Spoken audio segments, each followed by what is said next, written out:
Hey guys, MCU Collector here with another figure review. Next up is the Hasbro Marvel Legends series Eternals Wave, the Gilgamesh Build-A-Figure. Here we have the fourth figure in the wave. This is Sersi. This is Gemma Chan's character. As we know, she has her second role in the MCU as she first played Minerva from the Captain Marvel movie, so I will be doing a side-by-side comparison of these two figures. Here we have the Eternals movie logo, that E up at the top, Gilgamesh Build-A-Figure there. Artwork of Gemma Chan as Sersi on the side there. Same artwork on the back. The bio reads, "The Eternal with an affinity for humanity, Sersi has the ability to manipulate matter, changing the makeup of any non-sentient material she touches." So we see, like in the trailer, she transforms that bus into like rose petals. So some crazy things. The figure looks pretty good. It's probably going to be the least favorite in the wave for me. But it does look okay, so let's get it out of the package and take a better look. Okay, and here's the Sersi figure out of the package. So, in terms of accessories, she comes with an extra interchangeable set of hands. Out of the package, she has these open, relaxed, like, hands, and then she has a fist for her right, and then she has this weird, like, gesturing hand here for her left, and I'm thinking this is going to be how she uses her comic powers to, you know, manipulate and transform things. That's probably how she's going to do it, you know, with like a touch or something, when her fingers kind of laid out like that. She comes with the left leg to the Gilgamesh Build-A-Figure, and it's pretty cool. You see we have pinless knees there, which doesn't break up the design of the suit, which I do like. I'm going to throw that off to the side, and we're going to take a closer look at Sersi. Okay, so here's the closer look at Sersi. I do see the resemblance to Gemma Chan. I don't think it's the best, but I do see it somewhat. Now, the Minerva figure from Captain Marvel, I don't think actually went for the likeness of Gemma Chan. You know, they're based that off of concept art. She didn't actually look like this in the movie, so that's why I think the figure is off quite a bit. So, you know, it's not really fair to compare the two, and, you know, she does not look anything like Gemma Chan at all. But here we get some likeness to her. She's got some hair flowing in the wind, as you can see there. Lots of sculpted detail throughout the suit, like looking at the arms, all these lines and everything throughout, even on the back of the figure. The lower torso part does have this rubber piece. It's actually a really hard rubber compared to some of the other figures, so I think that's going to hinder some movement of this figure. Like, you know, she'll be able to get her legs apart a little bit. They did cut into it a little bit to allow for some of it, but not a whole lot. But we get a nice silver and green, so silver there, and a little bit of silver here. Right at her upper torso, and then along her arms, a little bit of silver here. So this part that drapes down, you can see the kind of the gradient of green and silver, and that actually came out looking pretty good.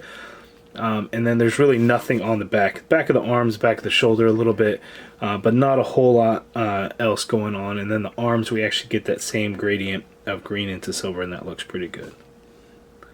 So lots of sculpted detail for her, but I think she's going to be pretty limited in articulation, probably more so out of any of the other figures. So let's zoom out and take a look now.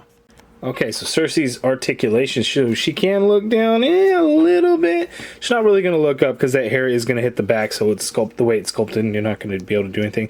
You get some rotation in there, not a whole lot of pivot because the hair is really going to get in the way and hinder that shoulder. You can get the arm to go out that much. You get a full rotation in there, of course. We have a single jointed elbow, so a swivel at that elbow, and then the elbow gives us just slightly over 90 degrees, I would say. The wrists swivel, and they do hinge. They both have the horizontal hinge. The diaphragm joint is pretty limited compared to the other, so she can pivot to her left that much. She can pivot to her right that much, which isn't a whole lot. Going back a little bit, coming forward, like nothing coming forward. And then a swivel at that diaphragm joint because there's no waist swivel. Legs go out this far apart, and again, there's no cut on this side, so that leg really isn't going anywhere.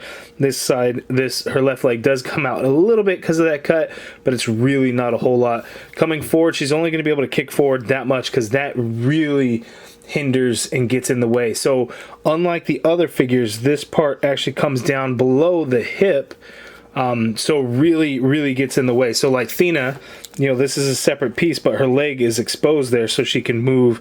You can articulate the leg. Sprite the same thing. Her leg is free so it can move around. The same with Makari.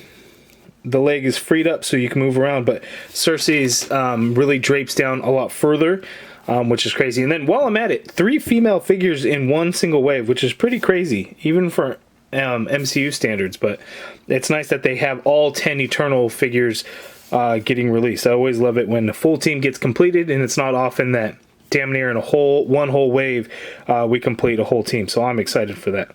But anyway, we do have an upper thigh cut in there, double jointed knee, which is pinless, so it looks really good there. Foot hinges down that much. We get some hinge up. Ankle pivot, peg holes at the bottom of the feet there. So super limited articulation. Not sure, you know, what kind of crazy things she may be doing in the movie. But the figure can't really move around a whole lot. Okay, for some side-by-side comparisons. First up, we have Sersi next to the Minerva figure, again from the Captain Marvel figure movie. Excuse me, the Kree entry. No, this was the Target exclusive that had it had a couple of different heads, 3 different heads, right? It had the Carol Danvers unmasked head, the masked head, and then it had the Minerva head, and then it had the different hands and everything for Minerva. It was actually a really cool pack that I really liked. It wasn't really planned this way, but I think I did height. Oh, well, Athena might be taller than Icarus a little bit, actually. But here we have all the Eternals figures that I have reviewed so far. Remember, Athena is the Target exclusive, but Makari, Sprite, and Icarus are in the Gilgamesh Build-A-Figure wave. And they are really looking pretty good together, and I can't wait to actually have them all side by side to see how they look. Now let's see Sersi next to the Deviant Crow. And of course, she's going to be too tall, so let's check that out. Okay, so now we can actually see Crow in there. And he is looking pretty crazy and is just towering over all the Eternals characters. So based on the trailers, all we've seen so far for Crow, we've only seen him have any kind of interaction with Athena in the movie, but I would imagine, you know, the entire team has to come together to fight him off. I'm assuming the entire team, but I wonder if Marvel would go the route of maybe killing off some of the characters. Just all things that I'm thinking about as I get excited for the movie. Tickets are available now. I did get my tickets already to see the Thursday night showing at 6 p.m., so I am very excited. But yeah, here are the Eternals, all looking pretty good. When you have them together and actually having these figures in hand, they are definitely much better looking than what pictures you may have seen online. Now, granted, a lot of people still don't like them, and that's okay. Lots of people are saying that they're peg warmers. They probably will be. Once the movie comes out, I think there's going to be a little bit more demand for it. Assuming the movie's good, the movie might be hot garbage for all we know. But at this point, I trust in Marvel to deliver an entertaining movie. Sometimes they're not the best, but sometimes at least I have a good time watching the movie. And that's all I'm hoping for with the Eternals, but we shall see. Okay, so my final thoughts on the Sersi figure. It's probably going to be my least favorite in the wave, just because of how limited she is. The details of the suit are nice, but she also seems to have the least amount of paint. Once I get Phastos, Druig, and Kingo actually out of package in my hand and everything, I'll kind of get a better feel for it. The face sculpt is probably amongst the better of the wave, but even then, I don't think it's 100%, but I definitely think it does look like Gemma Chan. Just a little soft looking, but yeah, you know what? The more and more I look at it, I think the better I actually do think that it is. I do see Gemma Chan in there, unlike the others where, you know, I don't immediately recognize them like Icarus. I mean, Richard Madden, a little bit. Angelina Jolie, this one's actually probably the best one. That definitely looks like Angelina Jolie.